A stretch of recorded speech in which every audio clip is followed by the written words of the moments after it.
podcast, Happy Hour Hoops, presented by Train Wreck Sports. All things NBA happening here. Just Steve and myself tonight. Jake will not be on tonight's episode, but he is all right and he is watching ball just like us. He's probably going to be enjoying the NBA Cup tonight. Steve, crazy part of the season right now. We got the Cup. We got college basketball picking up. We got trade rumors. We got injuries. We got agents talking about the team that their star player plays for. How are we doing at this point in the NBA season? A few weeks away from Christmas. How are we doing, Steve? We're getting into the best time of the year for basketball season, right? College basketball conference play starting, like you said, NBA Cup this week, and we're really starting to figure out, who these teams are. We've gotten almost pretty much we're a third of the way into the season, Dunny, which is crazy to think that, but we're pretty much almost a third of the way through this NBA season this year. And speaking of trade rumors, like you said, this isn't your typical, this guy might get moved at the deadline, this guy might get moved here.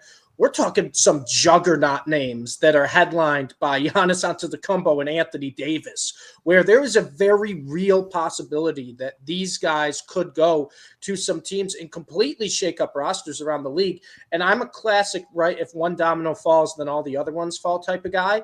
If one of these big names move, then we could be seeing players like a Lauri Markkanen possibly get moved. Maybe the Kings blow it up, right? And you see a Sabonis, you see a DeMar DeRozan go to some of these younger teams that really have a chance. And Dunny, I'm sure you're going to bring it up, but I want to beat you to it.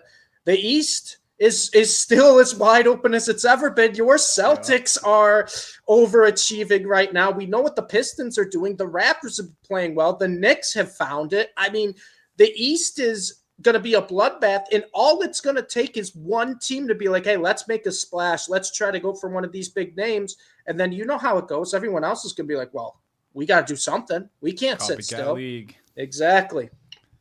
Yeah, it's getting pretty crazy, and that's such a good point with these two guys, Giannis and AD, who we'll get into in a second here. But like when a player of that magnitude gets traded, it's usually the suitor is usually a team trying to compete now, and it is funny because if one of these guys were to get moved, then you start to see the teams who are maybe teetering whether they're going to go for it or not this year, right. And they kind of make the decision, okay, well, we're probably out of it now if Anthony Davis just joined our division. Or the other way around, where a team that's already close and was going to be competing, but same deal, a Giannis or an AD gets traded to your division. What do? Well, you can't just call it a lost season if you have a stacked roster. You got to go out and get better yourself. So, yeah, people don't really tend to think of that side of this thing when these two players' names are on the block. But, I mean, two completely different situations, right? So let's start with Davis because here Anthony Davis finds himself, less than a year ago, he was still on the Los Angeles Lakers. Yep. He gets traded for Luka Doncic. He kind of has had he kind of got the worst end of the stick in this just from the jump because of how everyone talked about the trade, and it kind of made it sound like AD wasn't as valuable as he is. Then he gets here. Obviously, Kyrie has the injury. He's not playing this year. Very bad start for the Mavs. We talked about it before we hopped on. They're starting to turn it around a little bit now, but his name's still in rumors day in, day out. The most recent one I saw today was the Pistons are interested, I think we might have talked about when this first came to light that AD might be available. Yeah. The Pistons and the Bulls were the first couple teams we were hearing. Bulls got to start winning if they want to get involved for AD, I right? think they might be out of that. Yeah, the Bulls. I mean, I don't want to hate on the Bulls too much here, but man, ever since we finally started to be like, hey, the Bulls might do something, like they're looking like a different type of team, they've gone the complete opposite route. Yeah, so, the water started to find its level for sure with the Bulls. But Davis, right, like I'm seeing today, Anthony Davis, the Pistons could be interested. Maybe Jaden Ivey, Tobias Harris, expiring contracts and picks, which Steve, I know you would be thrilled to welcome Tobias Harris to the Mavericks if that was the case. I mean, it's interesting, Dunny, right? Because the Mavs, have actually started to look good lately since AD's been playing, and I'll talk about him probably 20 times on this podcast, since Ryan Nemhard's been in the starting lineup as the main point guard for the team right now. The Mavs have actually looked good. They beat the Nuggets on the road by double digits. They beat the Rockets by double digits. Like, this is a team that's playing pretty well. They got blown up by the Thunder, Dunny, but who doesn't get blown up by the Thunder? But Anthony Davis, since he's been back and not day-to-day Davis, right, since he's actually been playing, they've won 3 of 4. They're looking all right. They look like they can actually run an offense. And outside of the Thunder game, Davis has looked good. So this is a weird spot that the Mavs are in. Derek Lively is just announced today that he's having season-ending surgery. You still don't know exactly when Kyrie's going to be back, and that's a huge, piece that I think some people just are kind of forgetting about right now, that the Mavs don't have. He's going to play at some point this season. Cooper Flagg is finally starting to look comfortable, right? He's starting to play with confidence again. He's probably going to run away with the Rookie of the Year. He's looking like the guy who was the clear number 1 overall pick. So the Mavs are in a weird spot because the West is so good. And at this point, Dunny, outside of the Oklahoma City Thunder, the only other team I'd maybe put up there is the Nuggets that even have a chance to win the West. And I know the Lakers are up there record-wise too. I just don't know how this Lakers team beats the Thunder. I genuinely don't. I don't know how anyone beats the Thunder at this point. So it's a weird spot for the Mavs. They're sitting half a game out of the play-in right now behind Portland, which I'm not too worried about the Trailblazers. But my whole thing is I think the Mavs have a choice to make, and they got to make it soon, of do they really think this roster, that this vision that Nico Harrison built, is it even worth it to try to see this out with Anthony Davis? Because we haven't really seen this Mavs. We haven't seen this Mavs team on the floor at the same time, right? They're starting to play better. Nemhard has been unbelievable. I'm hoping they get Kyrie back at some point this year, right? PJ Washington, Najee Marshall, those guys have been playing well when they're healthy. Max Christie's been great. Is it worth it to hold out and see this, or do you capitalize and try to trade Anthony Davis when he's healthy?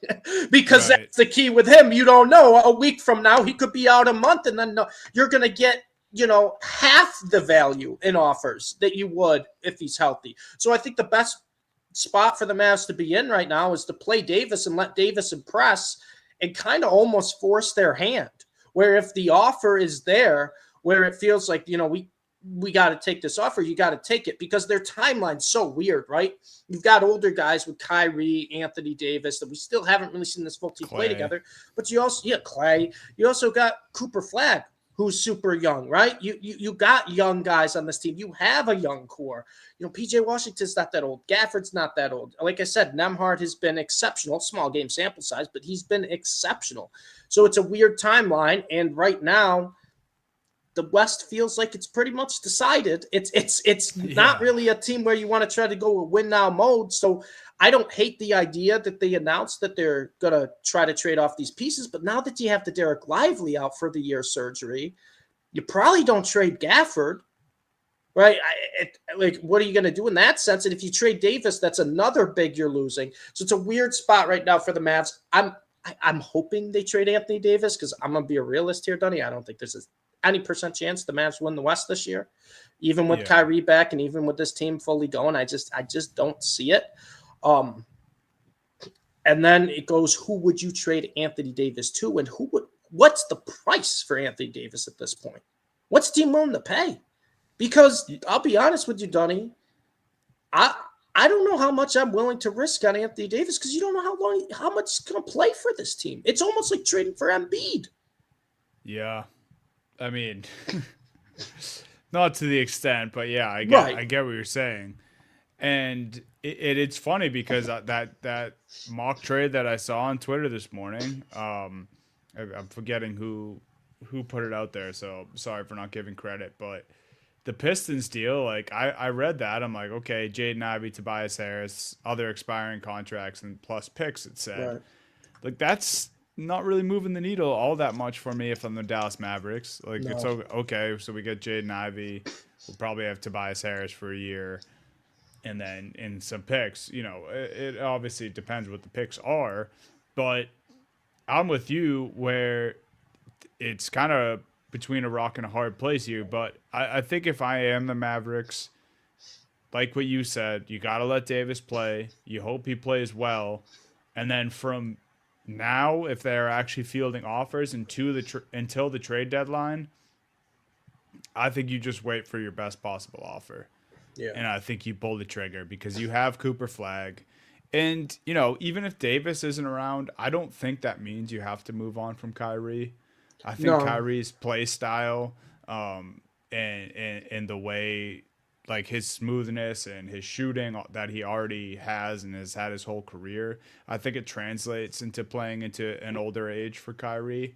So I'm like, if I'm the Mavericks, I'm trying to move on from Davis, and not that he's done anything wrong. It's just, we say how weird of a situation this Mavericks team is in and how did they get here? Well, it's pretty simple. They shouldn't have fucking got the first pick, and they lucked into that.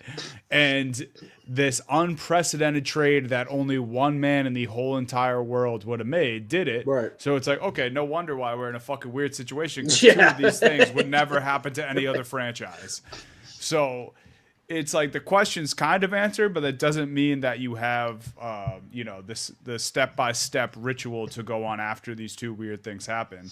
You kind of got to figure it out. And it's tough when your guy who makes the most money on your team and is your quote-unquote superstar is super injury-prone towards the end of his career. So I think there are suitors for Davis, but it doesn't make this Mavs situation any easier. And then, like you mentioned, the Lively injury coming into it just kind of throws an even bigger wrench into everything and their plans and what they want to do with Gafford. It just really limits them.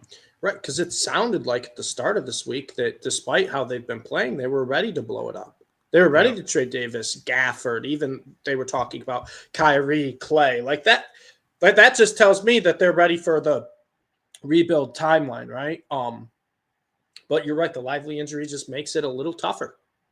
It makes it a little tougher. So we'll see. To be honest with you, Duddy, though, I know the Mavs are in a weird spot with Anthony Davis. I think the Bucks might be in a weirder spot with Giannis Antetokounmpo because, like, it's starting to feel like the relationship between Giannis and the front office has not been good for a while now. Mm-hmm. And it feels like this is something that feels like he's been wanting out longer than we've been led on to believe. And now, once again, timing of his injury and everything. And if I'm going to be completely honest with you, Donnie, the Giannis return, I don't know how many teams can offer a return to the Milwaukee Bucks for Giannis, especially some of the teams that we've seen as potential landing spots, like the New York Knicks, the San Antonio Spurs. I mean, what is it going to take? I mean, it's gonna take some wizardry, I think, if you want to score Giannis. But at the same time, it's so hard to really understand what's going on here because, like, think about what happened over the summer with Giannis. Like, anytime a rumor came about, there we had Shams coming out and saying, no, Giannis's camp and his agent are denying this. They never asked for a trade. He never wants to leave Milwaukee. Right. The one team he said he was interested in, only if it would work out, only if the franchise wanted to do it, was the Knicks. Right. It kind of all just got poo-pooed. And then a couple of weeks ago, Brian Windhorst put up the fingers once again. And he said, no, Giannis has asked for a trade months ago. He wants out. I'm seeing, reports on Twitter today. This is 32 minutes ago. Kyle Kuzma says Giannis did not meet with his teammates. I don't really remember a time he met with us. He didn't sit us down like The Apprentice. It didn't go down like that. So weird locker room stuff, weird stuff between the front office and Giannis, which that's kind of been soured. Seems like almost since like Drew Holiday left the Bucks. Mm-hmm. It seems like stuff hasn't been great between the front office and Giannis. They haven't helped him at all. Right. He gets the championship, and then they're like, all right, we're going to make it as difficult as Yeah. possible for you to win. Here's Kevin Porter Jr. and Kyle Kuzma. Have No, fun. I won't blame them for Damian Lillard. It just kind of didn't work out. They weren't really healthy at the same together. They went out and at least tried there. But outside of Dame, I mean, they really haven't done anything to really help him. And we're talking about Giannis, Dunny.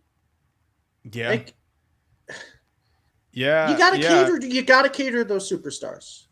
You do. Especially the way he got this franchise a championship and the way he did it. I mean, people won't forget that Bucks championship run. Like, sure, he had Holiday and Middleton, but I mean, putting a 50 burger in an NBA Finals game and winning the championship, you can't really deny that. So, yeah, I mean, it's very different than the Davis situation.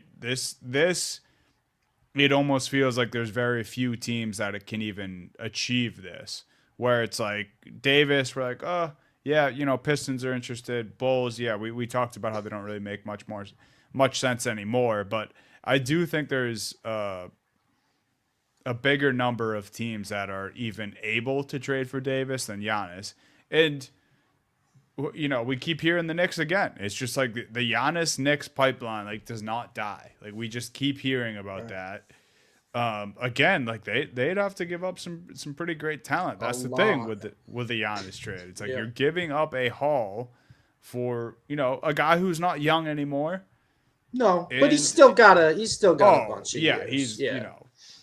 But I'm just saying, like, you think about those assets because we talk about it would have to be a Karl Anthony Towns plus if you're the Knicks, and you go down the line with the teams, it's like you are giving up a superstar or a very young, good prospect plus as many picks as you can imagine, because we've seen guys like Rudy Gobert get traded for 5 picks. We've seen guys like Mikal Bridges get traded for 5 picks. Like, it's going to be backing up the Brinks truck if someone wants Giannis Antetokounmpo, and I think he's going to get moved because I don't even understand what's happening with the Milwaukee Bucks. I know. I don't either. And it's so funny that, obviously his injury now is a little more serious at the time. But after all this came out, Dunny, I don't know if you saw the very first game, he leaves second quarter. And I was just like, oh, this is the classic, like, NBA player, wants out type of deal. I'm like, did a move happen? Like, is he just trying to protect his health so they could trade him? And the next thing he's out longer than that. But the Bucks are in a weird spot. They're once again kind of similar to the Mavs, where the timelines don't really line up. They're 10-15. They're the last team right now in the play-in in the East. And in a season where, I'll be honest, I was wrong about the Bucks. I thought this roster around Giannis would work a little bit. And Giannis has had a very good year. Like, he's still been incredible this year. And the Bucks, just no one around him's really been great outside of Ryan Rollins. I'll give Ryan Rollins all the credit in the world. That guy's stepped up. He's been unbelievable. But really, outside of him, like, the Miles Turner didn't work. Bobby Portis has not looked like the force he was the past couple of years off the bench. Kuzma's been bad. They just got Porter Jr. Like, I don't know, man. I think the Bucks have to trade Giannis at this point, but it almost feels like how big of a trade it's going to be an off season rather than middle of the year for me. However, if we're talking about someone who was surprised by a superstar being traded in the middle of the year, just look to last year, because the whole world was shocked when Luka was traded in the middle of the night. So maybe the NBA says, hey, if it can happen once, why can't it happen again? So who would you be shocked? Would you be shocked if we got a Shams tweet at 11:30 p.m. that there's this giant package deal that the San Antonio Spurs have sent to the Milwaukee Bucks? No. No, but I don't think I would. I mean, what does that look like? That's Castle. It's Castle, Harper, Vassell. I mean, if I'm getting Castle and Harper, like, I'm probably doing that right away if I'm the Castle. Bucks. Maybe it's one of the two. I think it's one of the two. Vassell, Johnson, Barnes. Yeah, Barnes would have to for the money, I'm assuming. That's what I would assume, and then probably a couple firsts. Yeah. But like, if you could get Harper and Castle in the same deal, like we just walk through how shitty the rest of the Bucks roster is, Yeah. and how completely stuck they would be if they just erased, like, say this was a contract year and they just let Giannis walk. Right. Like they would be so screwed. So if that's the type of move you can make where you bring in two studs that young, both can play both sides of the ball. Yeah. That's the type of trade I'm looking for if I'm the Milwaukee Bucks. I'm And gonna then be again, honest with you. I don't think the Spurs want to get rid of Castle. I almost I don't feel either. like that they do whatever they can to not include him in that deal. Well, obviously Yeah, Fox, but Fox doesn't really fit what Milwaukee's trying to do.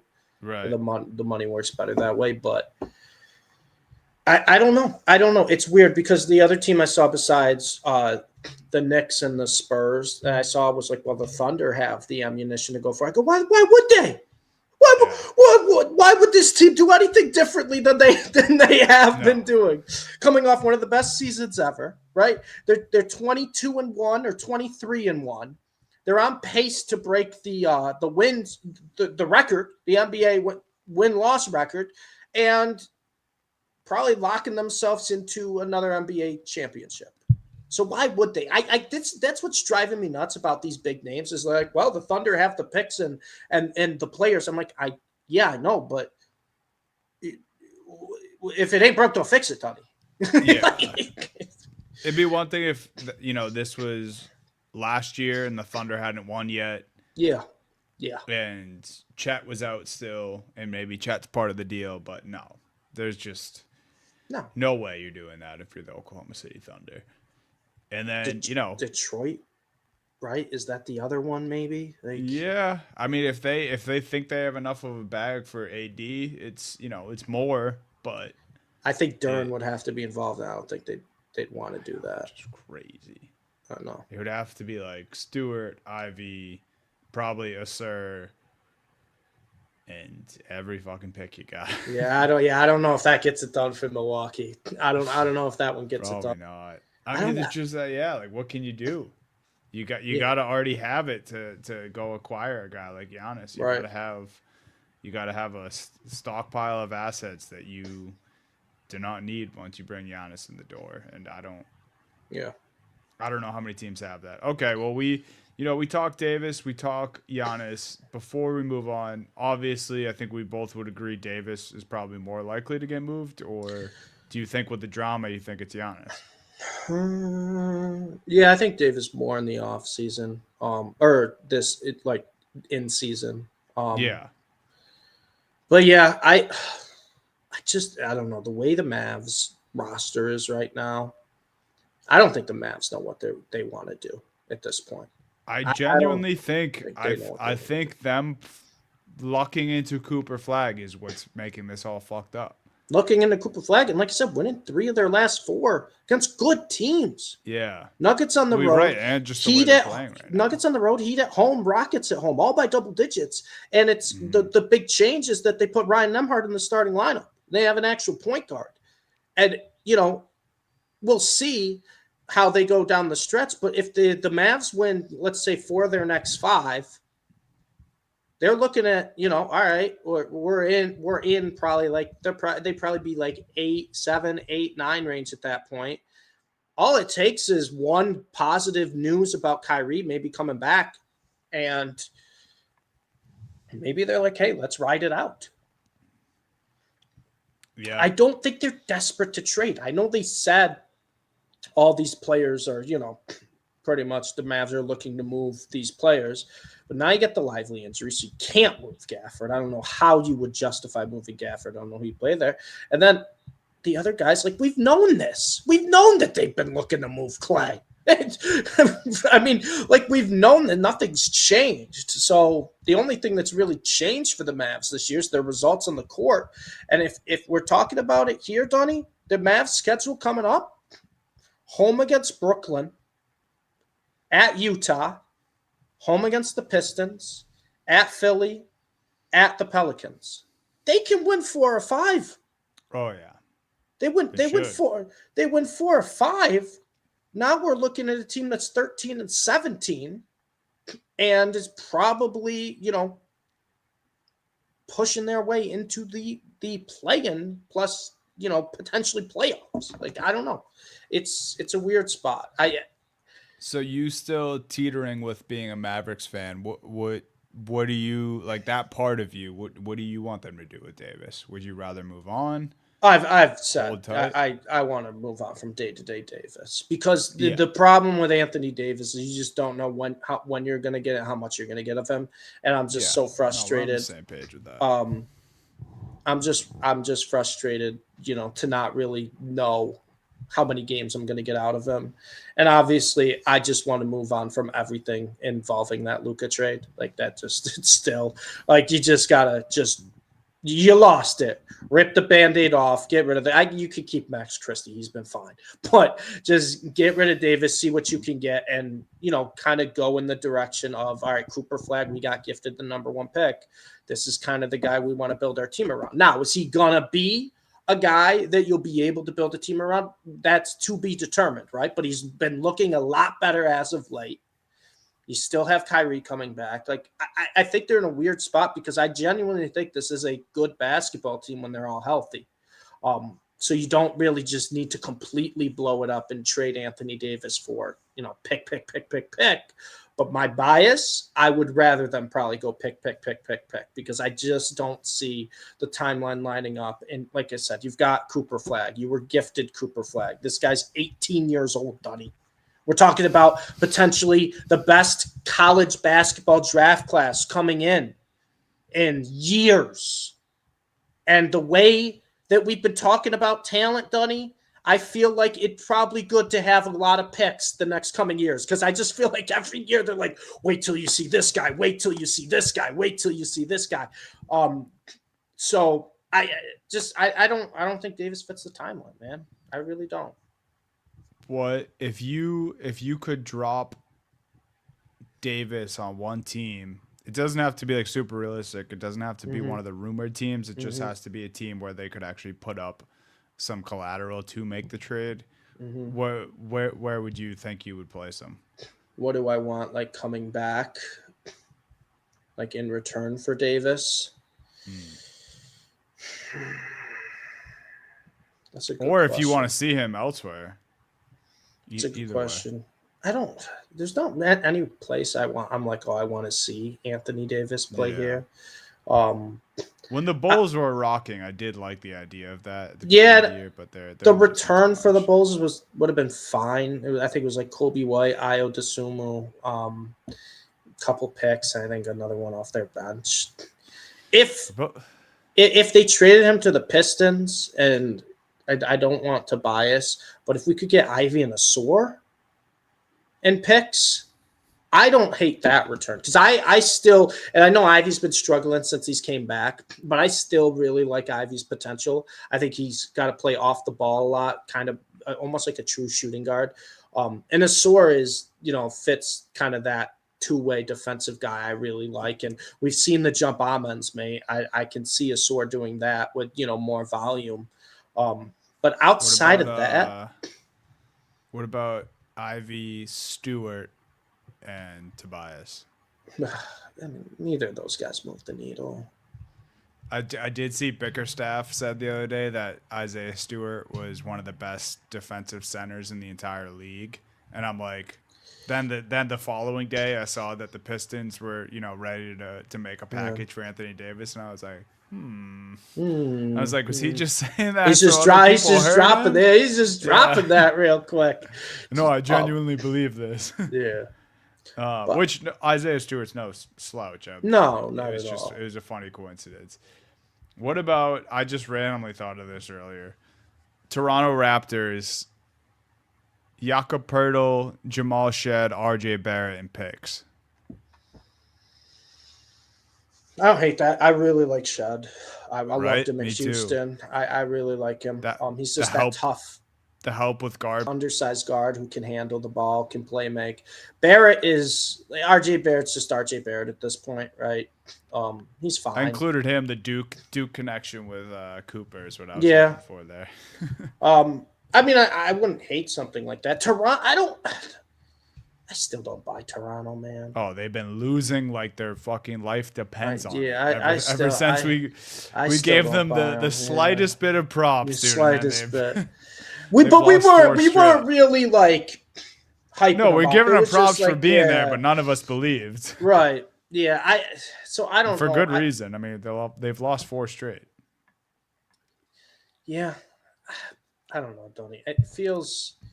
I think what's going to happen because of Anthony Davis's health track record and everything. I don't think the return is going to be what I want or what I think we expect. I think it's going to be a lot more picks and a couple guys, come Yeah. off the bench. I really don't think you'll get a big name player in the Anthony Davis deal. Could be wrong. I could be wrong, but it's kind of how I feel right now. And that's probably the best for the Mavs down the road, like you said. Yeah. Accumulate those picks. Fucking follow the Thunder's model, if you will. Right. I mean, just yeah. find one of those guys who's going to make the year 3 or 4 leap. Because apparently this year in the NBA, everybody who's year 3 or 4 is making the leap. Yeah, it's crazy. So that's Giannis and AD. Both could get traded. We'll see. I mean, just super weird situations, very different from both situations. But we'll see what happens there. And speaking of strange stuff, did you happen to see Rich Paul's comment about the Lakers on his podcast with Max Kellerman? I saw it. I didn't understand the context to it, so maybe you can help. Why was it even brought up in the first place? But, I don't know what else he expects right now. So they're second in the West. Yeah.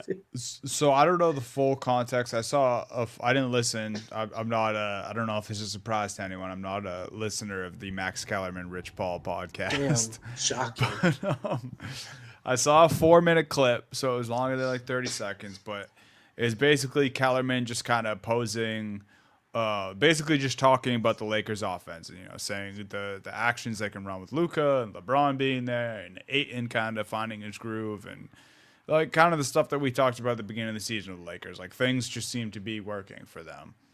And Rich, the quote that's going around from Rich Paul, and he expanded a little more on it, but he said, "I personally don't think the Lakers are good enough to be contenders, not right now. I don't think they have enough to get to the Western Conference Finals," which he might be right about that. Probably. I would disagree. Like I think it's the Thunder and everyone else right now in the West, and I think everyone thinks that, but 2 teams make it to the Western Conference Finals. So I don't know. I just think it's one of those things where it's like, of course we know Rich Paul at this point. He likes to be in the news. LeBron's agent, so, shocker to no one. But it's just like, it's such a weird thing. Like, and if you're not, because am I wrong for thinking, does he have Reeves too now is he Reeves' agent? He might be. I confirm that. He could be speaking on behalf of LeBron. Maybe LeBron wants Lakers to do something. The easiest way to do it. Like, would you be shocked? Not entirely, I guess. But would you be shocked if Bron's like, hey, can you just like subtly just drop this, maybe put some pressure? But I don't know. It's a weird situation for an agent to say that, but it could just be coming from LeBron.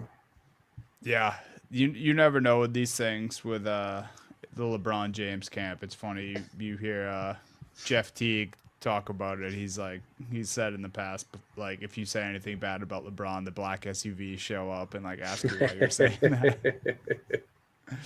So keep your head on a swivel tonight because we did mention LeBron and Rich Paul. But I don't know. It's just so strange. Like I just would be discouraged if I was the other guys on the squad. Like it's like, why is your but also like who cares?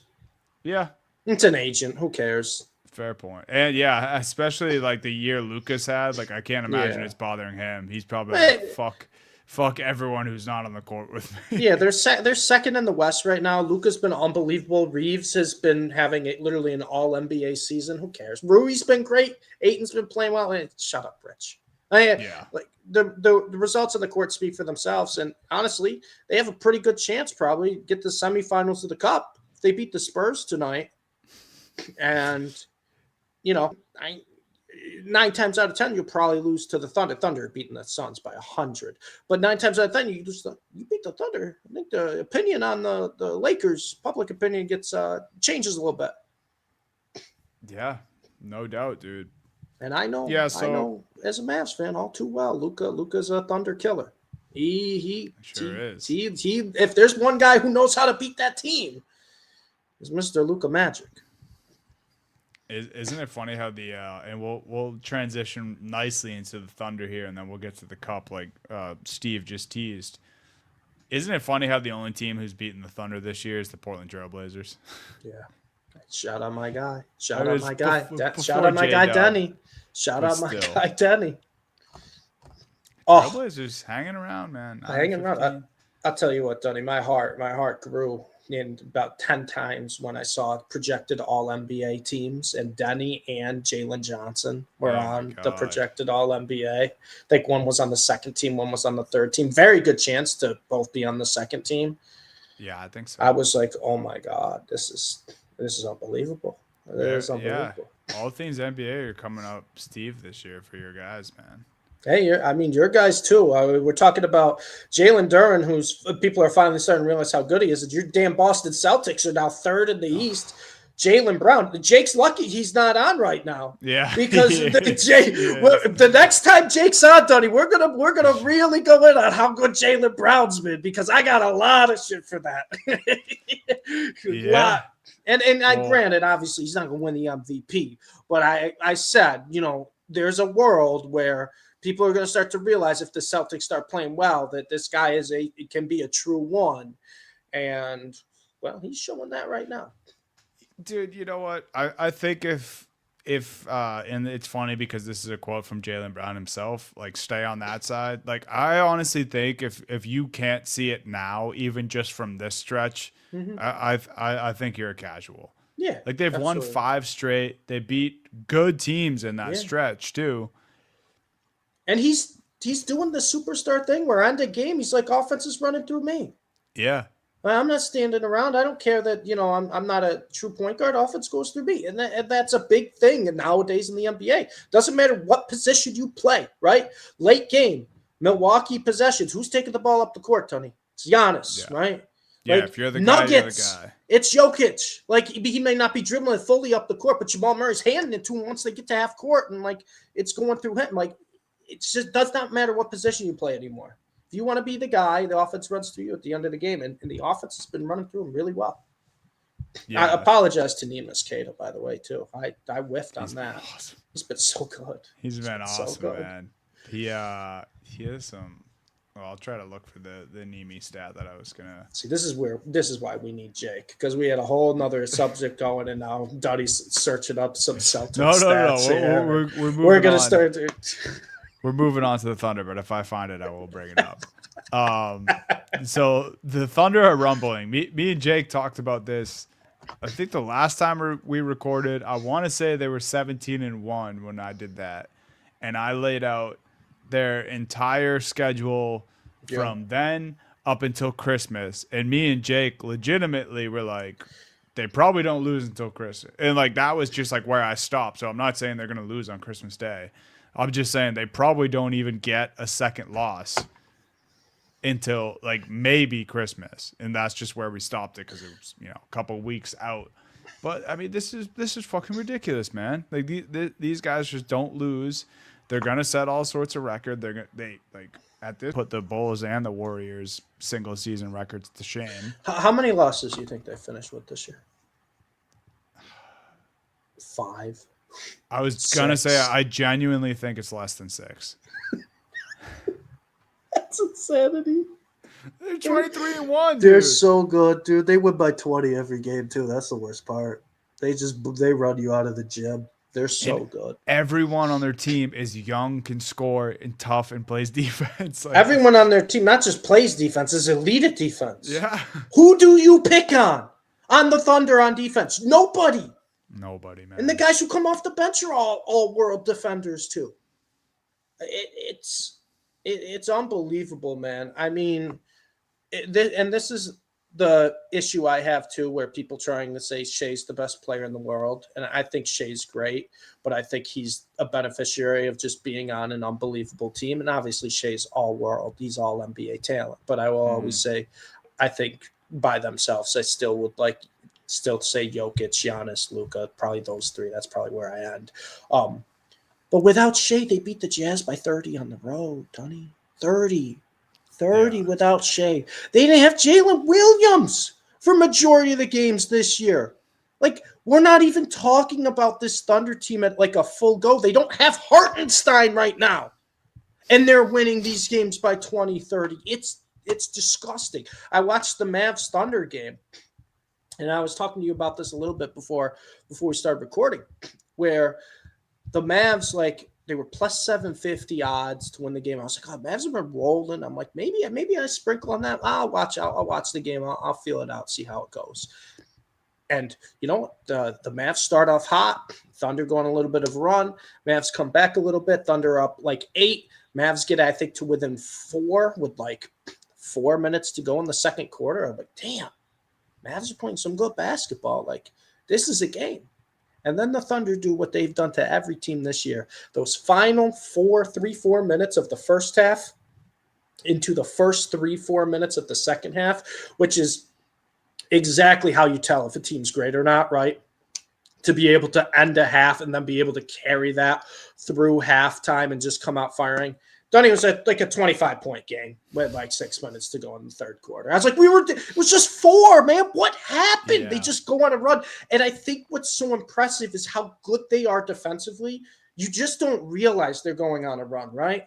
Because it's not like this team is just flying and they're scoring at will and this and that. They're just running their usual offense, doing what they got to do. They're so efficient. They make open shots, but then they just stop you on the other end and you don't realize it. And you're like, oh, wow, we've turned the ball over 4 of our last 5 possessions. And the only possession we didn't turn it over, we had a contested shot with 2 guys in our face and didn't come close.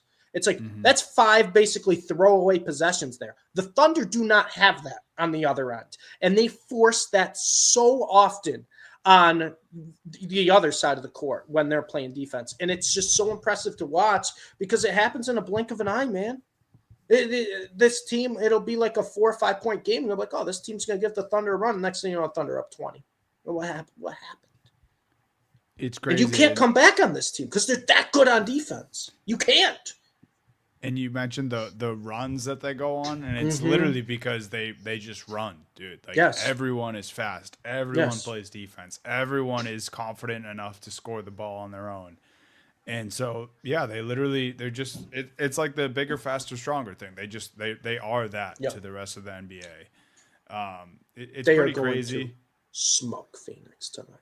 Yeah, we can transition right into the NBA Cup because, and I'll lay out the rest of the Cup schedule. But I'm, what is this, year 3 of the NBA Cup? I'm fucking done with it, dude. Me I've too. had enough. Me It's too. stupid. Yeah. We just have this 2 week span where there's less NBA games than there normally would be. And I it's just all over the place. Why do we have a cup game happen in the middle of the week and then regular season game the next game day after? And then, oh Yeah, yeah, cup games in 5 more days. And then it's like, all right, after all those random cup games, we're gonna have the cup week essentially. Why? If you want to do the NBA Cup, Dunny, just do 2 weeks. yeah, Boom, boom, boom, boom. Every other day you play a game in your group play, right? And then the next week, there you go, you can have your cup playoffs. It's so spread out that I think that's what loses the interest as fans. And that's what loses me, right? yeah, for You want to sure. do an NBA Cup and keep me interested, keep it together. It would be like if any other sport was like, hey, we're going to do our playoffs, but we're going to spread it out over the course of them. I don't care. Why would I care?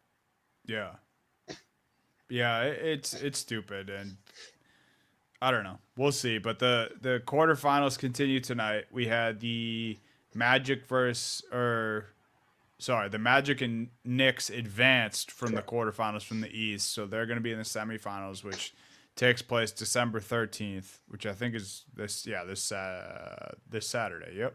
And then the final is supposed to be on Tuesday, the 16th. But we have more quarterfinals games tonight. Steve alluded to it. Thunder are going to murder the Suns. That's the first game. And then we have Spurs, no Wemby, unfortunately, versus the Lakers. And then, so two of those teams, so either the Spurs, the Lakers, and Thunder, or the Suns, will advance to the semifinals on Saturday. And they will play the second game to then play the winner of Magic Knicks. And what's so stupid is on Friday, Thursday, and Friday, all the teams that aren't in the cup are playing. What are we doing? Right. Like, Yeah. Celtics have a game tomorrow. Yeah, it's what are we doing? So the rest of the And that's what I NBA's mean. played Then it's one only or two like one games this game. week. Yeah, it's just I don't know. I don't like it. I don't care for it. And I also think too it's bad for like the casual fan because I guarantee Yes. people don't realize who's even in the cup. Unless you're paying attention all the time and you're tuning in to all these games, right? I don't think many people are going out of their way to watch Suns Thunder. Absolutely, they're not.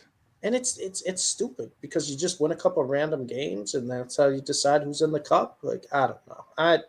I'm over it. And it's like, I love the NBA so much that myself personally, I try not to compare it to the NFL because I also love the NFL. But like, think about what's happening in the NFL right now. Like it's fucking mayhem on both sides, and it's like we're coming down the stretch. Fantasy playoffs are this week. Only a few weeks left in the regular season where a lot of different shit's going to shake out in both conferences. And oh yeah, let's throw our NBA Cup in that week leading up to all this craziness in the NFL. Yeah. So another reason I don't really care for it, but it's here, and I think Spurs Lakers will at least be entertaining tonight. I hope so. Magic Knicks, I'm looking forward to because the Magic can figure it out. Yeah, turn it around a little bit. Desmond Bane's playing really well lately. Really well lately. Ever since he fucking chucked that ball at OG Anunoby, he's been hit the game winner, and then he's just. I think he scored 37 points like 3 times in his last like 6 or 7 games. It's been insane, dude. Yeah, he had 37 on 73% true shooting the other night. It's funny. That's okay. Yeah, it's pretty good. And that was the thing. Like we knew a guy like that would figure it out, right? Yeah. Like the trade package was enormous, and like he wasn't just gonna suck on the Magic. He wasn't gonna average 8.5 points a game. No. That wasn't gonna happen. He was gonna figure it out. Yeah, and he did, and I'm happy for the Magic. For people who listen every week, one, I appreciate you. Two, you know that I said at the beginning of the season that I thought the Magic could be in the conference finals this year for the East. So they've turned it around. I think they're the 4 seed right now in the East. I believe so, yeah. 4 seed, them, then the Raptors at the 5 seed. I did find the Kata stat, if you don't mind me just doing a little Celtics corner to end the show here. Go right ahead. So this is the largest on-off defensive differential in the entire league. Neemias Queta leads the league with minus 20.8. Then right after him, Rudy Gobert. But the gap is 16.9. And then in third is Wemby, 14.1. And then Quentin Post, Stephon Castle, Jaime Jaquez, OG Anunoby. So there's some outliers on this list, but then some really, really good defenders. Yeah. And Queta finds himself at the top of that list. And then one more Celtic stat for you. This one's insane. Best 5-man lineup so far this season. Obviously a small sample size, but best 5-man lineups, 200 plus possessions. It's their net rating. Peyton Pritchard, Derek White, Jordan Walsh, Jaylen Brown, and Queta have the highest in the entire league. Wow. Plus over any of the 22.4. Thunder combinations? Thunder's third. Wow. SGA, Isaiah Joe, Lou Dort, Chet, and Chet Holmgren. Who's second? Knicks with Brunson, Deuce McBride at the 2, McHale, Josh Hart, and Cat. And then fourth, Jamal Murray, Cam Johnson, Peyton Watson, Gordon, and Jokic. Makes sense. Magic, Suggs, Bane, Franz, Paulo, Carter, and then a different version of the Nuggets lineup, and then the Grizzlies starting five. It's impressive, dude. But Jordan Yeah. Walsh is actually, he's been playing some good minutes too. And this is a guy who like not only Celtics fans were willing to like looking to give up on it. It kind of looked like the Celtics organization was going to give up on this guy. One of my coworkers, who's a huge Celtics fan too, he called him the head clapper because the only thing he's good for is cheering teammates on the sideline. He called him head clapper, and then he comes to me. I think it was like end of last week. He goes, Steve. He's like, I don't know if you've seen, but head clapper might actually be a little bit better than just that. And I didn't even realize it because I haven't paid too much attention to Jordan Walsh or anything. Celtics, dude, he's playing like 25, 30 minutes a night. Yeah, and like for those, I won't bore everyone with Celtics stats, but if you care, and or if you're a Celtics fan, or if you just like useless stats, like go look at Jordan Walsh's defensive numbers, especially like one-on-one defensive numbers, or Jordan Walsh against superstars this season. Like he is just shutting people down on the wing. Well, I figured that's the main reason he's playing, right? Is his defense.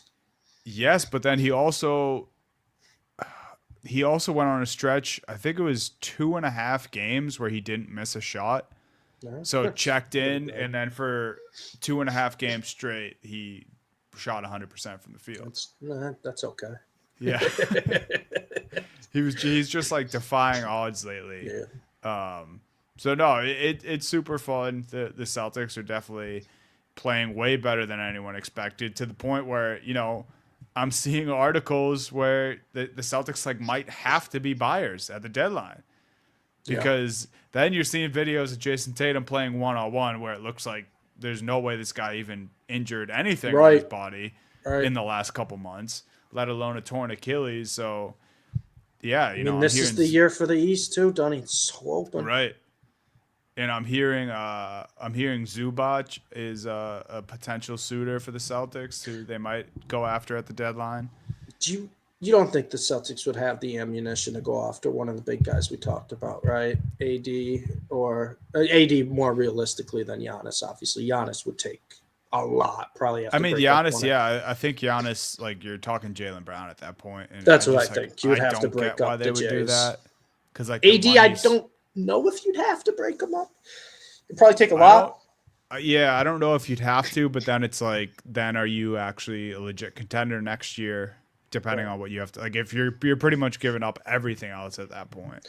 Yeah, and I think Tatum's injury is the big reason why they'd probably be hesitant to try to make a big move like that. Yeah, because like if there's any setback for Tatum, then it's like, well, then what the hell is the point of getting Davis? What about Sabonis? You think he costs as much as AD? I keep seeing that, and it's not that I hate Sabonis or anything. I don't really like the fit. I think the Jays need to play with like above the rim defensive anchor center more than a guy like Sabonis, which like I love. Like I don't think it would hurt our team if we got a guy like Sabonis, but that's just like Rob Williams worked, like Porzingis worked. Like I think they need a type of big who's gonna play above the rim, someone that who's a lob threat, like even Cornette, which I know I'm not fucking comparing Cornette to Sabonis, but you know what I mean. Yeah. I feel like Sabonis sometimes too can get picked on for his defense, especially come playoffs, and the Celtics have never really been a team that wants to have a guy in the court like that. Right. But I don't know. I just feel like, and trust me, you guys have been very impressive. Kada has blown me away with how good he is defensively. But I do feel like that the Celtics, similar to you, feel like they're in a buyer's stance right now when it comes to the deadline. It might be a couple small moves here and there, kind of like what the Mavs did when they got Gafford and PJ Washington, right? Where you can see the vision on some bad teams that maybe just need a little more time, need some more minutes, need to be on a contending team, so what you can get from them. But a situation like that, honestly, if Lively didn't get hurt, Gafford would have been a great for Boston. That would have been, honestly, the perfect guy to go after. If you're talking about a guy who can play defense and is above the rim type of big man. Yeah, that might be like a Simons for Gafford and some other moving parts there, and I think that's a win-win for both teams. Right. But yeah, it's interesting, man. I mean, I wouldn't say I'm all the way back, but you guys know how I was You're feeling all the leading way up to back. the You're all season. the way back. You're all the way back. You're 15-9. Jaylen Brown's looking like an absolute superstar. Your role players are playing above their head again. You're all the way back. Don't give me. I'm not all the way back. Just stop that. Yeah, I'm all the way back. I'm in. I'm in it. But all right, Steve. Before we end the episode, give us a couple minutes on who we both think is going to be the number one pick in the draft next year. AJ Dybantz of BYU, man. We talked about this a while ago. I think I sent you guys. I don't think it was on the pod. I think it was in our group chat. I sent you guys highlights of his game, and I was like, "Who does this remind you of?" And I said Kawhi Leonard because it's just the contested shots, the wingspan, just the ability to just get wherever he wants to get on the court. And he's got footwork of a guard, too. He's more polished in college than Kawhi was. But AJ Dybantz at BYU, man, his athleticism, his size, his ability to shot create, he's a better playmaker than I think Kawhi ever was. This is a guy I'm just watching night in, night out. I'm so impressed by. They were down 22 to Clemson at halftime. He pretty much willed them back into the game, finished. I don't have the exact stat line in my head, but I think it was like 29 like 6 or 8 or something stupid when the game was only 64-61 or it's unreal how good he looks already at his age. Hey, you were right. 28, 9, and 6 and shot 50% from 3. Yeah, I mean, he's just so good. He could score from anywhere. He could create. He's tough. He's strong. He's like the reason I compare him to Kawhi is because I feel like the more contested the shot, the more likely he's going to make it. And he's just his footwork down low is so good. This class is crazy. Boozer's unbelievable for Duke. I can't wait to see Peterson from Kansas. You got Pete from Arizona, who's unbelievable. And then the list goes on. More college freshmen that have just been lighting it up right now. But man, I'm all in on AJ. I am all in on this kid, Dunny. He is ridiculous, and there is a world we live in where he could go to a certain team that's 23-1. I mean, there is a world, Dunny. I know. Shame on literally everyone else in the NBA for allowing this shit to happen. There is a world where the 23-1 and the Clippers get worse every day, dude. The Clippers get worse every damn day. They're so bad. And I keep seeing these stupid TikTok edits of James Harden of he's the one man who can save the future of the NBA. No, he's not. No, he's not. He's been fine. He hasn't been the issue. He's been great this year. The Clippers just stink. And it's just they potentially might get 2 picks in the lottery, Donnie. Yeah. Because the Jazz is the other team, right, that they have? Yeah, I don't it's not They have the Jazz, I think, protected, and then the Clippers, I think they just have their pick straight. They just have the Clippers no matter what happens. That's absurd. Clippers are bad. Yeah, they're not good. Yep. Yeah, it's crazy, man. But I did want to bring it up because if you haven't already, I know there's a lot of people who are just NBA fans. I know there's people who are just college basketball fans, and I can respect both. But if you are just an NBA fan, there's a few teams you have to watch this year for these freshmen. You got to watch Duke. You got to watch BYU. You got to watch Arizona. You got to watch Kansas. You could throw Carolina in the mix too. But if you're going to just watch one of them, just watch BYU. You know what? Don't even watch the games. Just watch Dybantz highlights because this kid is legit, dude. He's averaging 20 points, 7 rebounds, 3 assists right now on 54% shooting.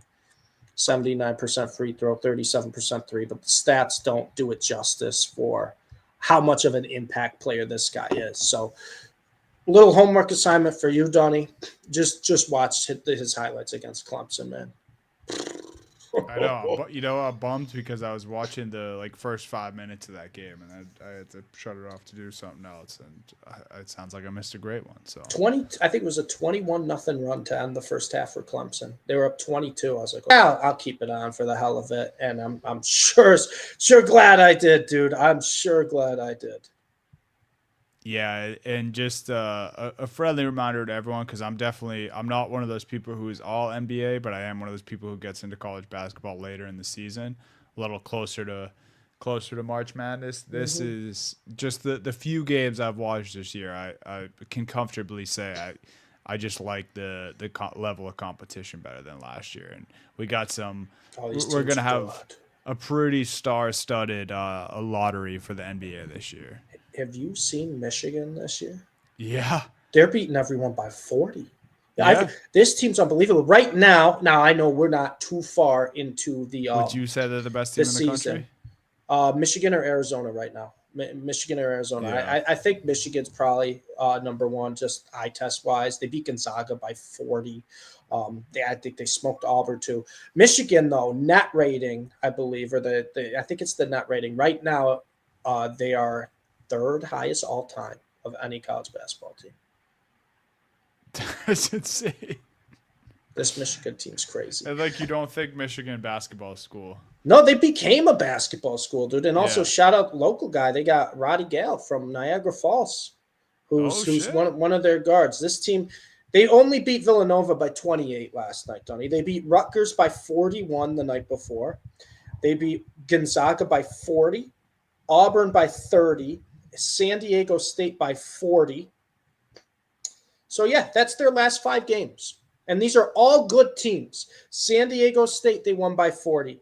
Auburn, they won by 30. Gonzaga, they won by 40. Rutgers, 41. Maybe the only one that's not that great of a team this year. And Villanova by 28. My God. I saw some of that Nova game, dude. They're just ridiculous, man. And it's funny when Michigan is good. I just only think of Trey Burke. Yeah, right. That's just where my brain goes. A little different than Trey Burke. They're big. They're a big team this year. No, big and strong. Even their guards. But they're crazy, man. They're good. Yeah, we'll have to keep it regular updates, weekly updates on what's going on. Because this especially with this class of talent too, it's different animal than most years in the college landscape. So, yeah, we got no idea what's going on with Davis and Giannis. The Thunder, they'll probably somehow remove that loss next time we record and be undefeated. Give me their record. Give me their final record.